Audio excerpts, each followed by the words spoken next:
Halo, Mbak Seni. Halo, Rifki. Ya, Ini sebentar. ya, santai. Kita Apa namanya? cek-cek. Eh, cek dulu ya. Apa namanya? Ini harus berdiri apa bisa ke samping? Nah, Eh, pegang HP-nya harus berdiri apa ini? harus harus berdiri, Mbak. Harus berdiri? Ya, Oke. Harus berdiri kalau ya. saya sih saya ganjel pakai cangkir. Oke, soalnya ngecas ini. Oke, berdiri. Bisa kebalik juga ya. Oke, sebentar. Soalnya Ya, harus cari sesuatu yang bisa kalian pakai ini nih, pakai charger.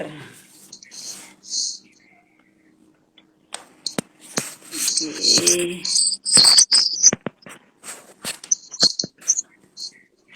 suaranya udah oke nih.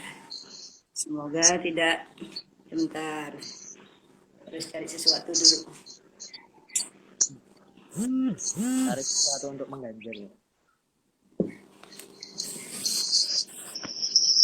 Oke.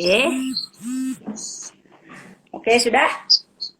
Oke, sudah Sudah sih, Mbak. cukup? Kalau misalnya digeser agak ke kiri gimana, Mbak? Biar Kemana? nggak terlalu backlight itu cahaya. Terus ke nan Segini? Segini? masih. Nah, itu coba ditutup aja, Mbak. Wajahnya Sudah? nggak kelihatan Hah? jelas. Tidak kelihatan jelas. Oke. Iya, gelap soalnya backlight dari cahaya belakang kena cahaya. Oke. Ini Sebentar. ada Ini aku Mbak lagi nyetak. Safir nih, ada komen Mbak Deni cari tempat di Harus dalam cari aja atau di luar harus sekali cari dan hijau. gelap juga ya. Oke, sebentar. Kalau gitu malah lebih Gelap? gelap. Harusnya dibalik, dibalik. Sip. Aku Mbak Deni sini. menghadap ke cahaya. Ya, aku sini aja.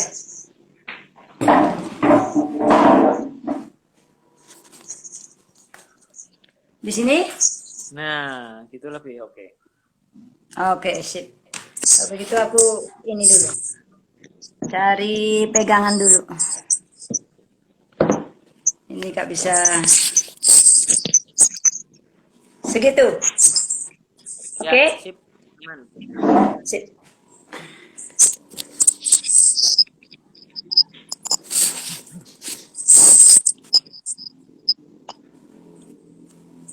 Oke. Sebentar. Aku harus tutup pintu dulu. Ini banyak anjing soalnya. Boleh. Suaranya. Benar ya, teman-teman. Kita lagi cek sound. Sound sambil persiapan tempat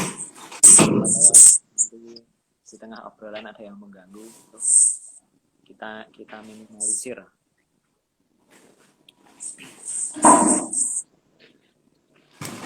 Oke, Alhamdulillah sehat. Bu sehat. Gede. Halo Mas Heri. Nah itu Mbak Catur udah komen tuh. Nah cakep kalau sekarang nih udah pas. Oke Mbak Deni, sebelum kita mulai saya akan sapa teman-teman dulu ya.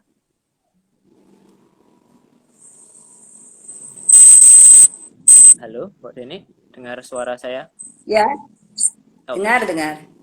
Ya saya akan sapa teman-teman dulu. Halo selamat sore teman-teman semuanya. Kembali lagi kali ini dalam acara TM Share IG Live ya, volume ke-41. Nah kali ini kita kedatangan tamu spesial gitu, yang kita kedatangan Mbak Deni. Kalau nama panjangnya adalah Nyimade Nih, Puriati ya. Tapi biasanya sering disapa atau bahasa kerennya itu sering disapa Mbok Deni gitu. Saya akan nanti dalam obrolan saya akan memanggil Mbok Deni seperti itu. Nah, TM Share kali ini kita akan membahas satu tema yang sangat menarik. Jadi tema kita pada sore hari ini adalah kisah inspiratif aktivis pendamping komunitas lingkungan. Nah, Mbak Deni ini adalah saat ini beliau menjabat sebagai Direktur Yayasan Wisnu dan sudah sejak tahun 2000-an ya Mbak ya. Beliau aktif mendampingi komunitas di Bali sampai saat ini. Nah, ini nanti kita akan mendengarkan cerita bagaimana Mbak Deni itu bercerita tentang pengalamannya sebagai pendamping komunitas yang fokus kepada komunitas-komunitas yang membahas tentang isu lingkungan ya, Mbak. Seperti itu.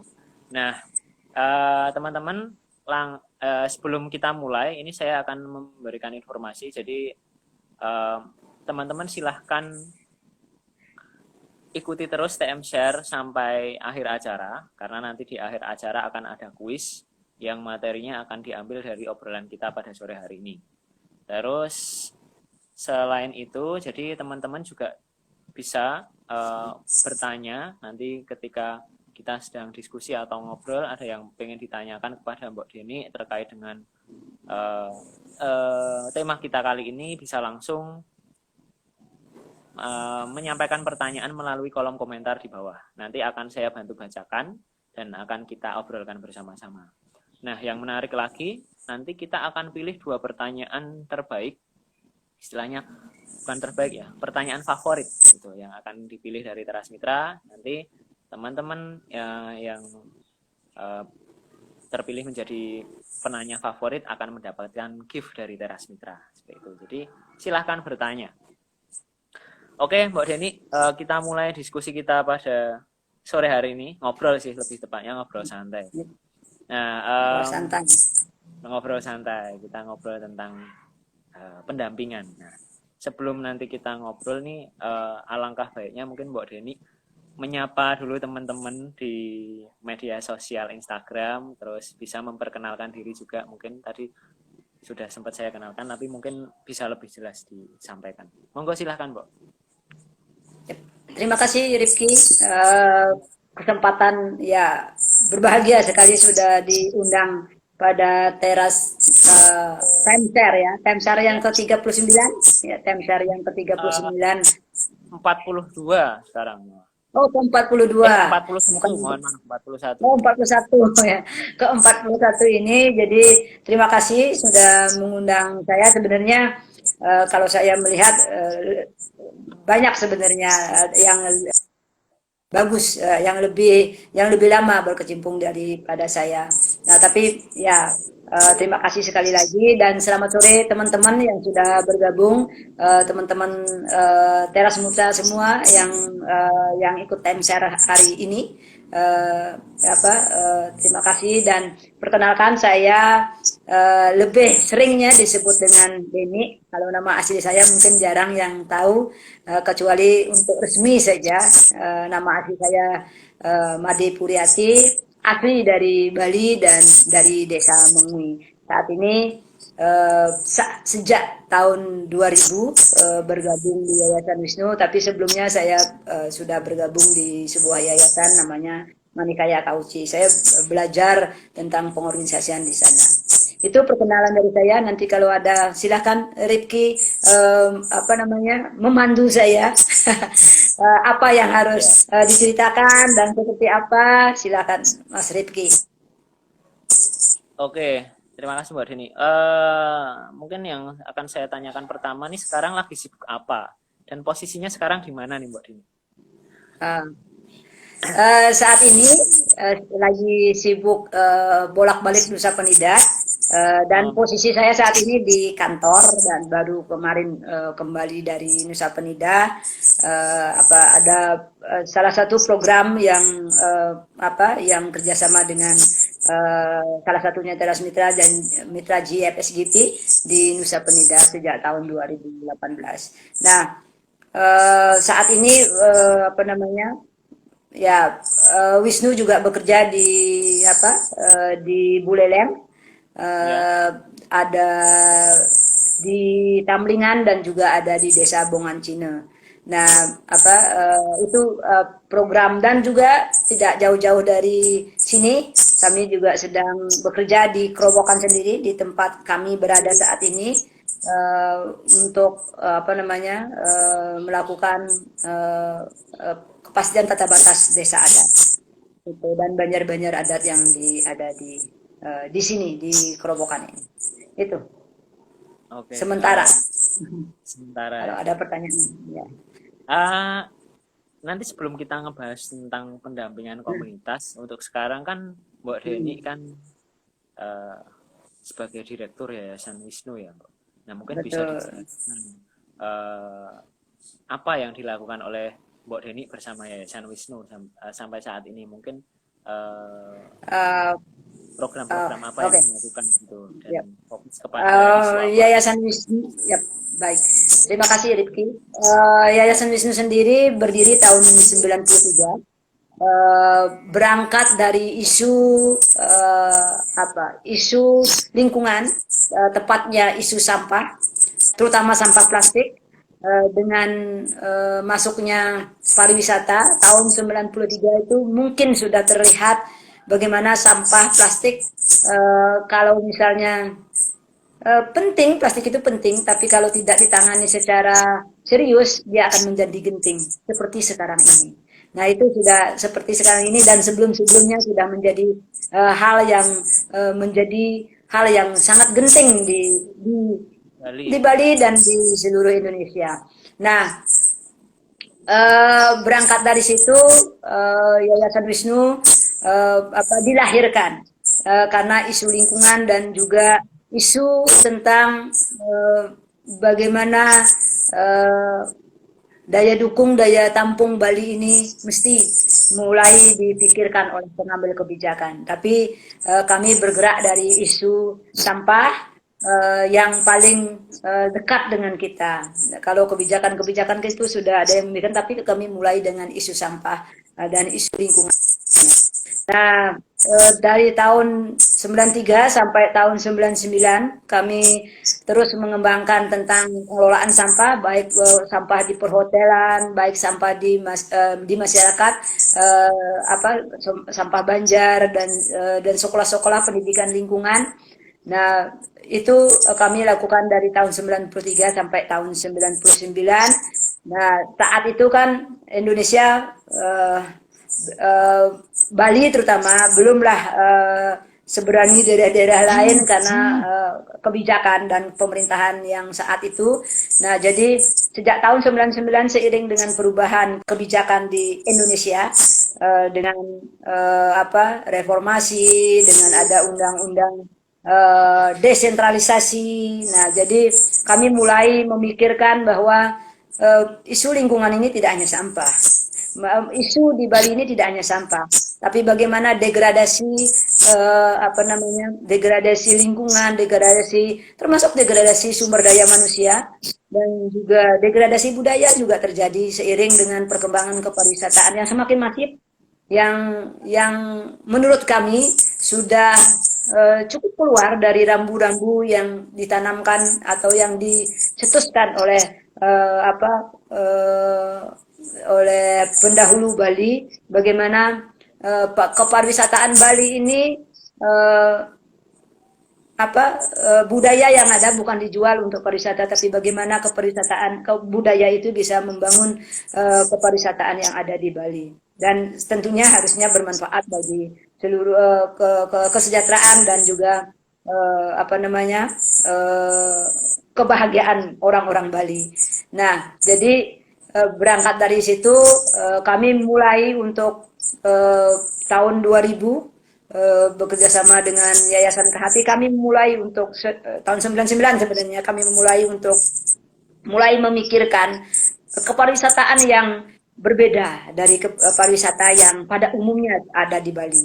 Nah, kami mulai dengan melakukan pengorganisasian dengan masyarakat, komunitas, dan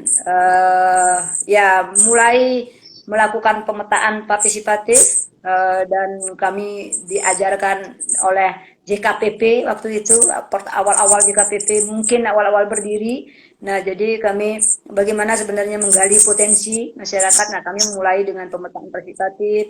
Nah, mulai dengan merencanakan dari bawah apa yang sebenarnya mereka miliki, dan tentunya karena Bali dewa kedua Bali, pariwisata sudah menjadi dewa ke Bali, dewa kedua Bali, jadi kita tidak bisa terlepas dengan nama pariwisata. Nah, bagaimana mengemas isu kepariwisataan ini apa menjadi sesuatu yang memang diinginkan oleh masyarakat. Maka kami waktu itu mengemasnya menjadi pariwisata berbasis lingkungan dan masyarakat. Nah, seperti apa? Nah, kami juga belajar bersama masyarakat, tidak semata-mata mencetuskan namanya ini, tidak, tapi kami belajar mulai dari nol apa itu pariwisata berbasis masyarakat dan lingkungan. Wah, itu kan besar sekali ya, tapi bagaimana mengimplementasikan itu kami bersama-sama dengan masyarakat untuk mengembangkan. Yang penting bagi tahun 2002, nah setelah tahun 2000 kami mulai menginisiasi tahun 2002, kami bersama 4 desa di Bali, ada Tenganan Pegeringsingan, Plage, Ceningan, dan juga Sibetan, Dukuh. Nah, kami bersama-sama mencetuskan yang bernama JED, Jaringan Ekowisata Desa. Nah, apa itu Jaringan Ekowisata Desa? Ada di websitenya, nanti bisa dilihat seperti apa.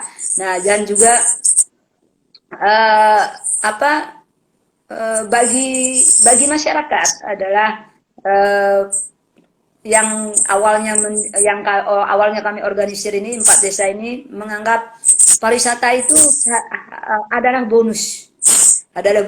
Jadi mereka ingin ada pariwisata di daerahnya. Mereka ingin ada kegiatan kepariwisataan di daerahnya, tapi mereka tidak ingin hilang dari keberadaban yang ada sekarang.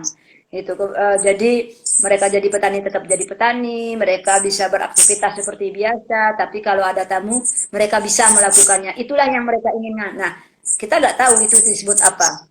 Nah, jadi kita ya karena waktu itu sudah ada ekowisata, ya kita menamakan hal-hal tersebut adalah ekowisata. Jadi kegiatan-kegiatan ekowisata itu adalah kepariwisataan yang bersinergi dengan apa yang dilakukan oleh masyarakat, dan tentunya masyarakatnya senang, tamunya senang, dan jangan sampai kita tidak ingin tamunya aja yang senang, masyarakatnya tidak senang, dan itu sama-sama senang ini. Nah, itu sama-sama belajar juga. Nah, itu yang coba kami lakukan. Tapi kegiatan Wisnu tidak hanya fokus di ekowisata, tapi lebih kepada optimalisasi sumber daya komunitas sebenarnya. Optimalisasi sumber daya komunitas ini apapun bisa bentuknya, bisa kepariwisataan, bisa bagaimana mengawali sebuah perencanaan, bisa hanya untuk menggali sebuah cerita asal usul dan sebagainya, hasilnya apa. Nah, itu bisa. Nah, tidak hanya berfokus kepada kepariwisataan. Itu prinsipnya yang pasti bagaimana masyarakat atau komunitas yang kami dampingi memahami dirinya. Itu yang penting, itu memahami diri dulu, sehingga masyarakat bisa setelah dia memahami dirinya mau kemana. Itu kira-kira Rizky, silakan.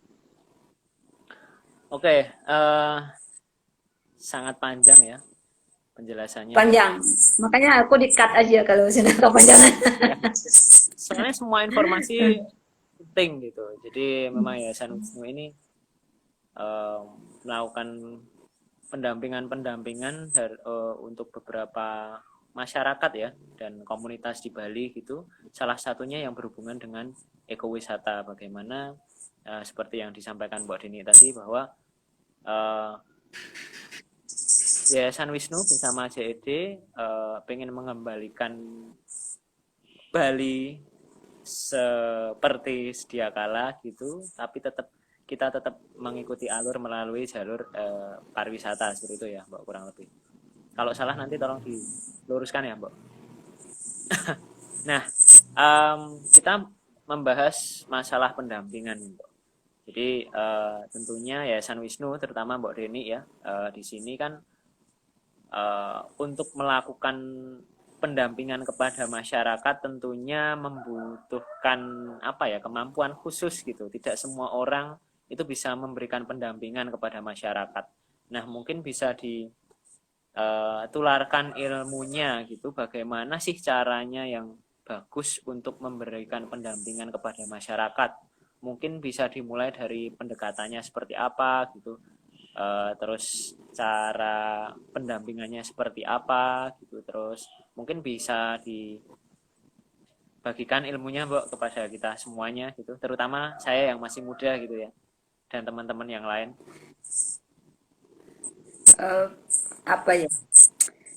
Pendampingan itu sebenarnya ada teorinya, ada ilmunya banyak, tapi kalau kalau saya tidak belajar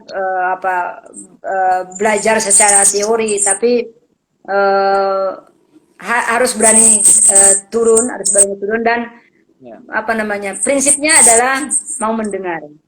Prinsipnya mau mendengar dan apa, sebagai teman itu bagaimana ya caranya saya uh, ya uh, kalau saya cerita bagaimana mendampingi sebuah masyarakat atau komunitas gitu, jadi uh, awalnya ya komunikasi dulu lewat orang perorangan. Nah, jadi saya selalu memulai dari orang, person yang memang kita apa, bisa itu kita yang datang atau bisa juga masyarakat yang datang. Itu atau masyarakat yang meminta untuk didampingi. Kalau masyarakat yang meminta untuk didampingi itu agak lebih mudah ya, agak lebih mudah. Tapi kalau kita yang punya ide, kita yang punya maksud ke masyarakat itu, nah itu yang memerlukan cukup apa namanya, cukup waktu untuk kita bagaimana bagaimana ide dan kita bisa bagikan ke masyarakat, apakah masyarakat itu menerima atau tidak. Nah, itu yang memerlukan waktu cukup panjang. Tapi prinsipnya uh, saya kira perlu uh, buka telinga lebar-lebar, habis itu cukup sabar dan ilmu pengorganisasian itu kan banyak ya, ilmu pengorganisasian bisa dibaca, tapi untuk mempraktekkannya masing-masing orang pasti punya cara ya, masing-masing orang pasti punya cara, dan kita juga tidak bisa menerapkan cara dari ilmu yang sudah kita dapat, misalnya ya, ilmu pengorganisasian dan sebagainya, dan uh, uh, ya saya tentunya harus banyak belajar. Dan saya terutama saya ya, yang dari awal uh, tidak tahu bagaimana harus berhadapan dengan masyarakat orang lain ya. Kalau di desa sendiri kan biasa, tapi kalau dengan desa lain, apalagi desa karakter dengan berbeda, nah itu membutuhkan membutuhkan uh, tingkat perilaku, sebenarnya lebih kepada perilaku, bagaimana kita masuk ke masyarakat, ya mendengarkan dan tentunya juga menyampaikan ide-ide kita dengan masyarakat ya, dengan cara yang cukup mudah dipahami, dan juga mudah mereka untuk mengimplementasikan. Nah, jadi kalau ilmu seperti apa, saya soalnya belajar langsung di lapangan dan dicemplungkan gitu. Jadi kalau sudah dicemplungkan, mau gak mau kita harus berusaha bagaimana caranya keluar dengan selamat kan gitu kalau dicemplungkan. Nah, itu sebenarnya yang awal sebenarnya saya melakukan pengorganisasian ini tahun 97 lah ya, 98 97 97 Wah, 98 itu baru baru keluar ini dari udah lama sarang banget itu. Saya langsung masih dijebloskan. 5 tahun. Akhir kamu. Nah, itu dari saya dulu banyak belajar dari teman-teman Madikaya Kauci, banyak belajar bagaimana namanya grassroots, namanya masyarakat, banyak belajar di sana dan bagaimana cara berkomunikasi dengan masyarakat. Nah, waktu itu kan zaman-zamannya mau demo-demo tuh ya. Nah, tapi ya demo-demo dan mahasiswa cukup keras-keras waktu itu, tapi kan itu bukan hal yang dalam pengorganisasian itu bukan sesuatu yang utama. Tapi bagaimana kita bisa uh, kalau yang demo yang keras-keras itu ya advokasi namanya. Kalau pengorganisasian itu lebih kepada melakukan pendekatan sebenarnya ke masyarakat. PDKT, bagaimana kita melakukan PDKT, kan masing-masing orang punya cara ya PDKT. Apakah PDKT Ya. ini nanti akan diterima atau kagak? Itu harus siap, atau harus siap kita. Nah, itu apa sebenarnya yang terus mulai di Wisnu itu saat Ceningan mulai ada, sebenarnya awal-awalnya kita nggak tahu itu Ceningan itu mau dijadikan Green Island gitu ceritanya Green Island, tapi kita mau sebenarnya bagaimana eh, menerapkan pemetaan partisipatif ya, di Pulau Lembongan dan Ceningan itu. Nah, ternyata di situ ada isu yang hangat, isu yang panas, itulah panas. Nah, di situ eh, mulai kita apa ditempa di sana di Ceningan itu terima kasih masyarakat Ceningan dan juga Lembongan yang telah banyak memberikan sebenarnya pembelajaran dan kesabaran ya, kesabaran bagi saya dan juga bagi Wisnu sebagai sebuah lembaga yang baru mulai. Wisnu ini kan belum pernah mengorganisir masyarakat secara advokasi dan sebagainya itu belum ya, tapi mendampingi masyarakat secara khusus mendalam itu baru di Ceningan ini dimulai. Nah, belajar dari situ, Wisnu juga belajar secara kelembagaan dan saya pribadi belajar bagaimana eh, ketika masyarakat dihadapkan dengan hal-hal seperti itu, apa yang bisa kita lakukan bersama masyarakat. Nah, dari situ saya bilang uh, fungsi penting yang namanya peta itu. Peta, pemetaan, terus yang dilakukan oleh masyarakat. Nah, itu dari sana dulu kalau kita belajar geografi kan, letak ini di mana begitu saja kan.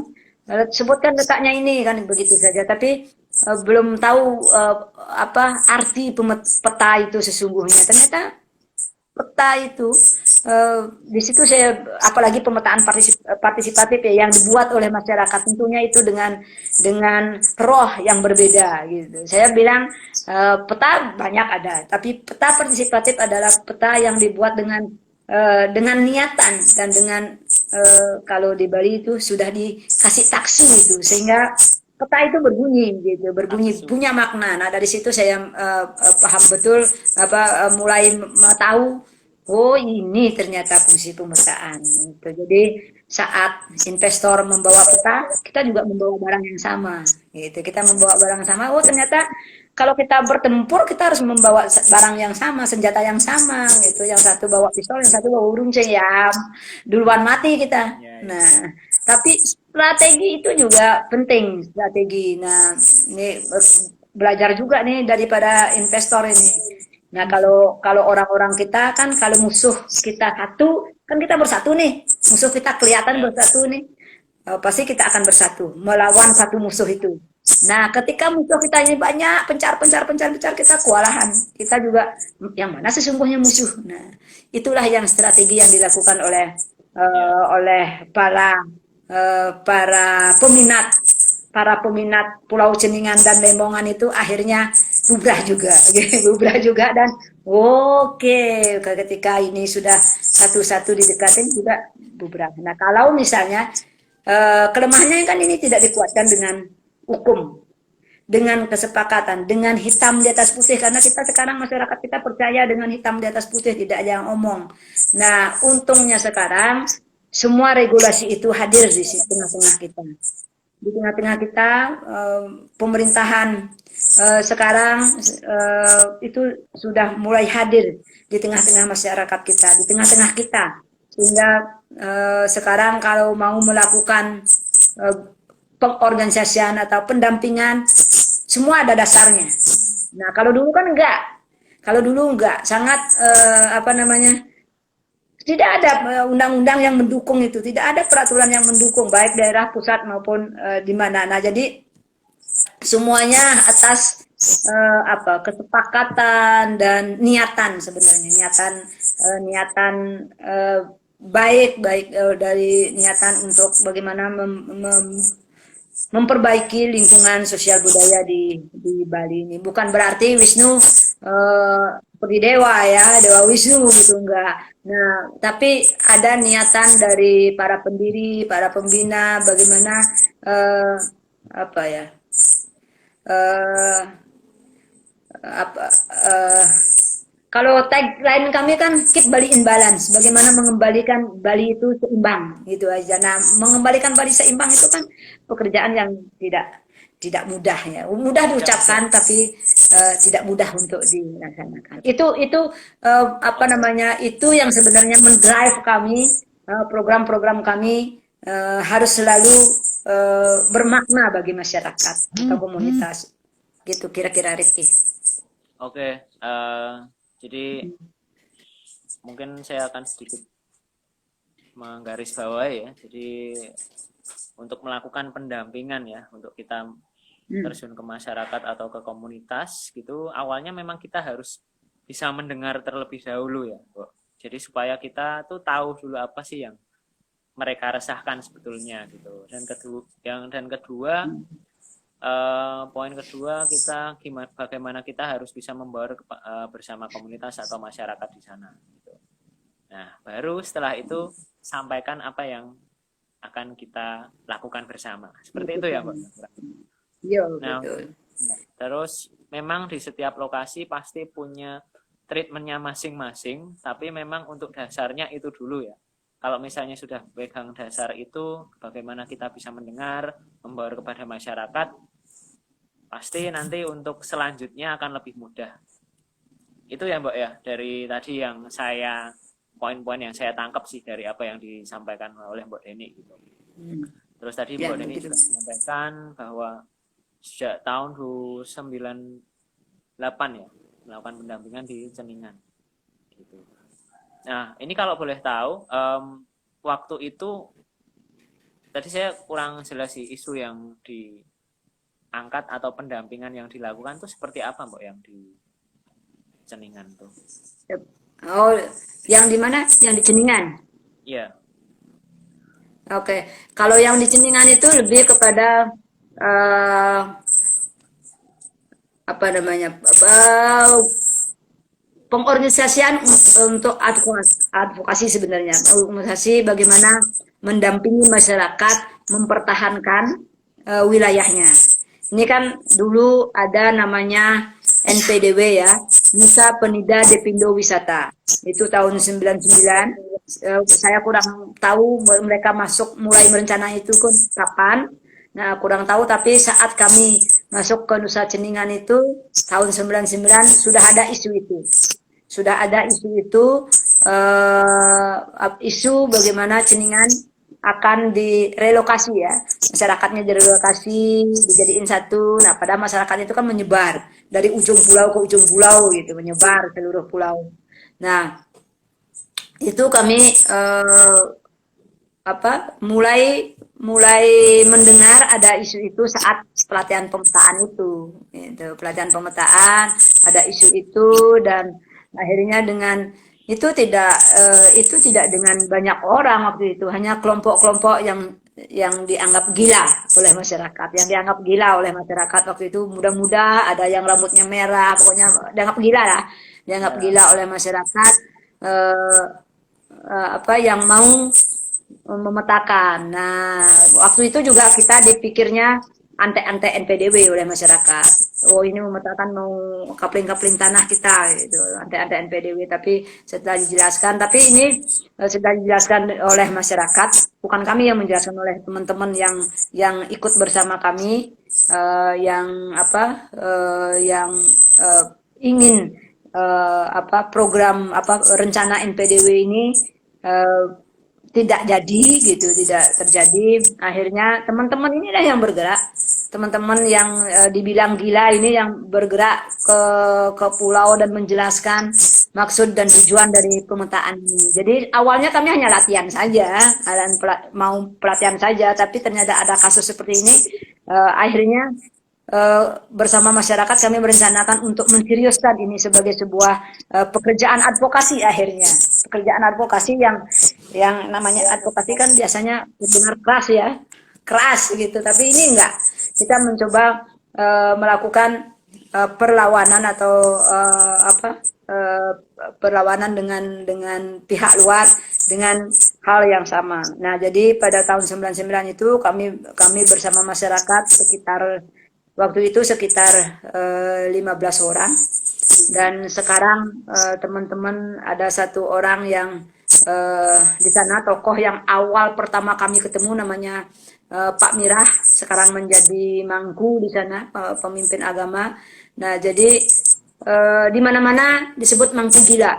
Ya, mangku gila karena kegilaannya itulah akhirnya kami bisa bersama-sama dengan masyarakat mendampingi ceningan ini. Dan dalam proses 6 bulan, hampir 1 tahun mungkin tuh ya, 1 tahun, 99 tahun 2000, 99 tahun 2000, masyarakat seluruh ceningan itu bersatu untuk menolak namanya investasi dari NPDW ini. Nah, jadi sampai kami ke anggota dewan, semua apa, perencanaan pulau sudah ada waktu itu. Rencana tata ruang ceningan itu sudah ada. Apa yang diinginkan oleh masyarakat sudah ada di sana. Jadi dengan dokumen itulah kami berdialog dengan DPRD Kabupaten Klungkung waktu itu. Nah, dan waktu itu untungnya itu ada apa namanya, ada Yayasan Kahati yang mensupport kami untuk mendatangkan para ahli, ahli untuk apa namanya, untuk melakukan membantu kami bagaimana membuat perencanaan, bagaimana menganalisis bentang alam ceningan itu apa cocok dan tidak cocoknya. Nah, itu yang dilakukan sehingga pada tahun 2000 akhir, pada 2000 apa, 2000 akhir kayaknya, atau 2000 akhir itu akhirnya NPDW tidak jadi ke Ceningan. Tapi setelah itu baru kami mulai dengan pendampingan. Setelah ini mau ngapain? Nah, ini mereka kan sudah punya perencanaan nih. Berjalan dari perencanaan itu kita coba implementasikan satu-satu. Nah, pariwisata tidak bisa kita lepaskan. Tapi pariwisata seperti apa yang diinginkan oleh masyarakat. Nah, itu yang coba kita implementasikan di Ceningan sampai akhirnya berjalan. Begitu kira-kira untuk yang di Ceningan. Oke, terima kasih Mbak Deni. Ya, itu tadi salah satu pengalaman pendampingan ya yang dilakukan oleh Mbak Deni bersama Yayasan Wisnu. Ini kemarin kita terakhir ketemu kan di Yayasan Wisnu ya, ketika itu Teras Mitra ngadain acara Nusa Penida Youth Movement. Nah, itu kita sempat ketemu.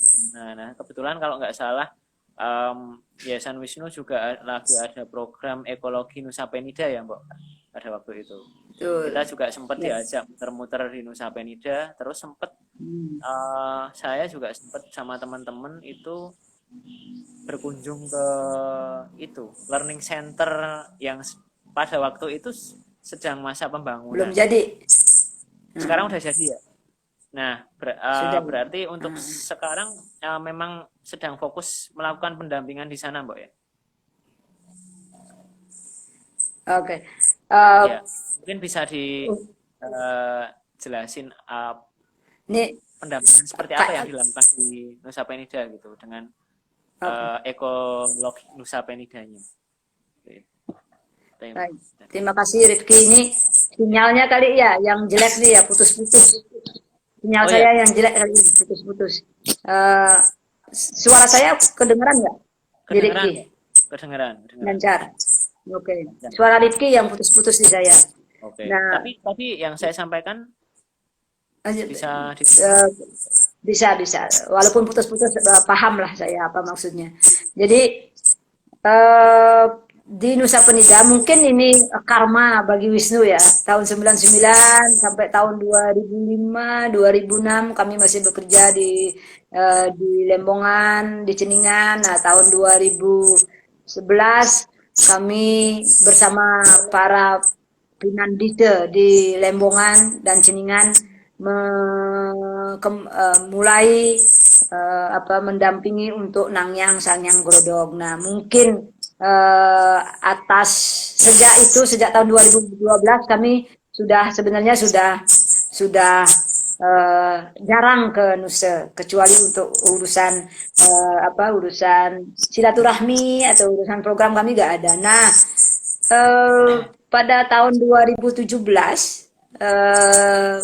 tanpa disangka saya dihubungi oleh sekretariat GF Mbak Dwi. Jadi ada rencana untuk bekerja di Nusa Penida khususnya dalam rangka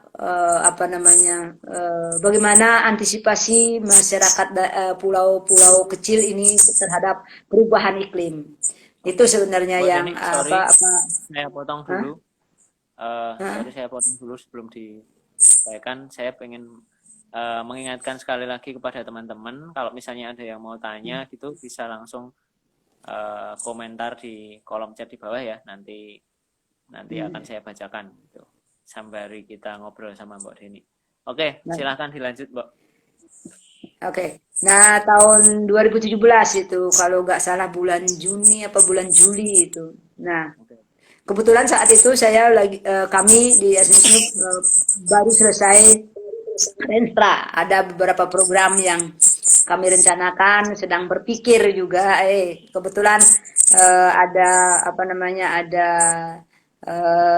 sahabat lama sebenarnya, Mbak Dwi yang menghubungi saya untuk bincang-bincang tentang rencana GFSGP ini di Nusa Penida. Nah, waktu itu saya belum mengiyakan atau tidak, tapi karena saya belum paham betul apa yang harus dilakukan, seperti apa program nanti di Nusa Penida, dan apa peran Wisnu juga belum terbayang di saya. Nah, akhirnya saya berkesempatan bertemu di Jakarta untuk lebih tahu persis seperti apa program atau rencana yang telah atau mau akan dilakukan di Nusa Penida ini. Ternyata itu kami di Yayasan Wisnu diminta untuk merencanakan kira-kira kami dikasih bayangan sih seperti apa rencana besar dari GFSGP dan di Nusa Penida itu kira-kira bisa melakukan apa. Nah, dari sana baru peran Yayasan Wisnu diminta untuk sebagai lembaga payung atau ya menemani teman-teman yang nanti akan bekerja di Nusa Penida. Nah, siapa teman-teman yang akan bekerja di Nusa Penida itu kembali lagi dikembalikan kepada host untuk memilih atau merekomendasikan teman-teman yang akan bekerja di Nusa Penida dengan program besar ekologi Nusa Penida ini. Kalau kami di dalam besarannya itu bagaimana masyarakat Nusa Penida dapat mempertahankan lingkungan, ketahanan pangan, ekologi dan sosial budaya. Itu sebenarnya sosial budaya di pulau-pulau kecil dalam menghadapi globalisasi ini. dalam rangka menghadapi globalisasi ini seperti apa. Nah, itu sebenarnya payung besar kami bekerja di Nusa Penida.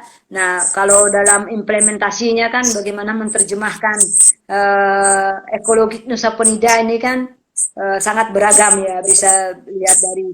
Nah, akhirnya ada beberapa mitra yang lolos seleksi oleh mitra GFSGP, dan sekali lagi terima kasih GFSGP sudah mempercayakan ini kepada kami dari tahun 2018. Kami diajak survei sebenarnya oleh sementara sebagai host kami harus menentukan lokasi di mana kami akan bekerja.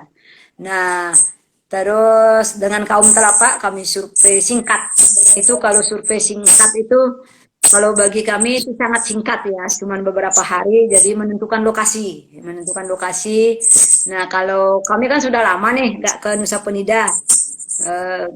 Lihat peta, ternyata desa-desa di sana berdekatan semua. Ternyata kalau pada kenyataannya semua berjauhan. Gitu. Jadi itu pun menjadi pembelajaran bagi kami. Ternyata peta tidak peta di dunia di digital tidak pas, tidak mesti plok dengan apa yang kita bayangkan di kenyataan. Nah, akhirnya ada 5 desa yang kami survei waktu itu, yang kami assessment, tapi hanya 4 desa yang waktu itu kami pilih karena satu desa Sekartaji karena penduduknya tidak ada di situ dan sangat jarang orangnya.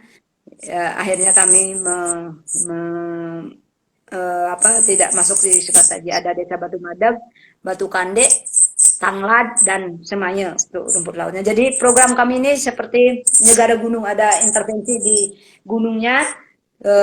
Tanglad itu kan desa yang paling tinggi ya, paling dataran tinggi. Jadi ada yang di gunungnya, ada yang di lautnya. Jadi intervensi kami negara gunung gitu. Jadi itu yang dilakukan. Ada yang program kami di Nusa Penida itu ada bekerja sama dengan Yayasan IDEP untuk pertanian dan kebun pekarangan. Ada Kalimajari untuk rumput laut, mendampingi rumput laut. Ada Yayasan PPLH Bali untuk pendidikan lingkungan dan pengelolaan sampah. Ada komunitas Wisanggeni itu bekerja untuk agroforestry, itu intervensi di Desa Batu Madeg, khususnya di Puresap dan di Klumpu, Pura Puncak Mundi, dan pura-pura yang lainnya yang dilakukan dengan tanaman upacara. Nah, ada Yayasan Taksu Tridatu. Nah, Yayasan Taksu Tridatu ini yayasan lokal yang asli orang Nusa semuanya. Jadi ini juga yayasan baru yang kami coba untuk bagaimana ke depan kalau kami dari Bali ini sudah tidak ada di Nusa, ada yang melanjutkan program-program kita. Nah, mereka intervensi di silvopastoral, peternakan dan pertanian, dan juga sekarang ini timpal kopi untuk energi terbarukan, dan ada komunitas tenun alam mesari, kelompok tenun alam mesari. Nah, ada juga komunitas Banyarnyu, anak-anak muda Banyarnyu, dan terakhir ada JED, Jaringan Ekowisata Desa. Nah, ini JED ini sengaja datang belakangan. Setelah program-program yang lain selesai, JED ini datang belakangan untuk merangkai sebenarnya, untuk merangkum sebenarnya desa-desa yang sudah kita intervensi. Gitu. Saat ini ada 8 desa yang sudah kami intervensi. Yang silvopastoral itu ada di Kutampi sama di Sakti. Ada Klumpu, ada Batu Madeg, Batu Kandik, Ped, Semaya, dan Tanglad. Nah, itu ada 8 desa, dan Lembongan tambah 1 lagi untuk rumput lautnya. Nah, ini sebenarnya tanpa kami sadari, dan mungkin ini atas restu Tuhan dan petunjuk Tuhan, jadi COVID ini datang. COVID ini juga memberikan sesuatu yang bermakna bagi teman-teman di Nusa Penida dan juga bagi masyarakat. Ternyata apa yang kita dan apa yang kami rencanakan, ternyata sekarang baru mereka O-nya itu baru sekarang, gitu. O-nya itu baru sekarang. Oh, mungkin begini maksudnya, sehingga saat COVID ini mereka masih bisa apa? Mungkin saat mulai COVID terjadi. Nah, jadi